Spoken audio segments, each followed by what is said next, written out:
Supreme কোর্টে SIR, supreme কোর্টে আজ কি হবে সবটাই জানা। প্রতিবারের মতো মমতা বন্দ্যোপাধ্যায় রাজ্য সরকারের করা মামলায় আবারও মুখ পুড়বে এই সরকারের।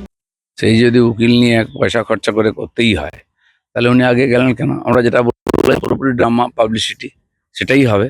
কারণ রেজাল্ট তো জানাই আছে কি হবে। ওয়েস্ট বেঙ্গল গভর্নমেন্ট বেশিরভাগ মামলাতেই হারে, কারণ মামলার কোনো বেস থাকে না। যাই হোক, এখন মমতা ব্যানার্জির কাছে কোর্ট ছাড়া বাঁচার কোনো রাস্তা নেই। ব্যারাকপুরে কাউন্সিলরের বারে মৃত্যু বৃদ্ধার। যত সমাজ বিরোধী গুন্ডা মাস্তান কাউন্সিলর হচ্ছে তাই এই ধরনের ঘটনা ঘটছে। তৃণমূলের আমলে রাজ্যে আইন শৃঙ্খলা শাসন বলে কিছুই নেই, সেই কারণে আরো বেশি এই ধরনের কাজ বেড়েছে।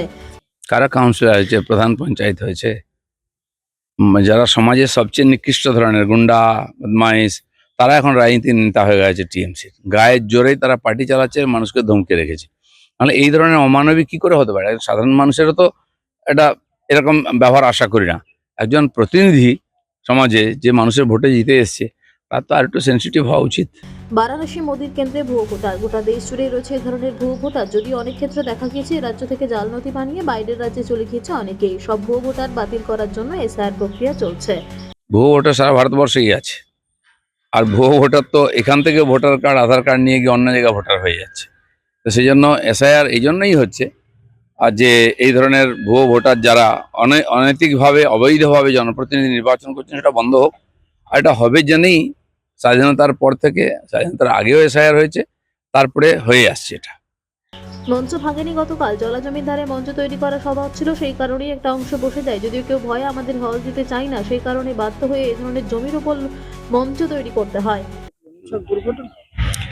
মঞ্চ ভাঙেনি, ওখানে কোনো জায়গা পাওয়া যায় না মিটিং করার জন্য, কোনো হল দেয় না কেউ ভয়ে।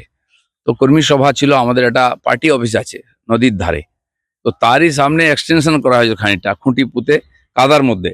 তো আমরা যখন উঠে দাঁড়িয়ে ওর সঙ্গে কথা বলছি, কাদার মধ্যে খুঁটিগুলো ঢুকে যায়, একটু নিচু নেমে যায়, সেখানেই আমরা মিটিং করেছি পরে। দিকে দিকে এসআইআরকে কেন্দ্র করে সাধারণ মানুষের হুমকির মুখে পড়ছে। তৃণমূল কংগ্রেসের নেতা গুন্ডাদের হুমকির মুখে পড়েছে বিজেপি নেতারা। প্রশাসন চুপ করে দাঁড়িয়ে আছে, এই সমস্যার সমাধান প্রয়োজন।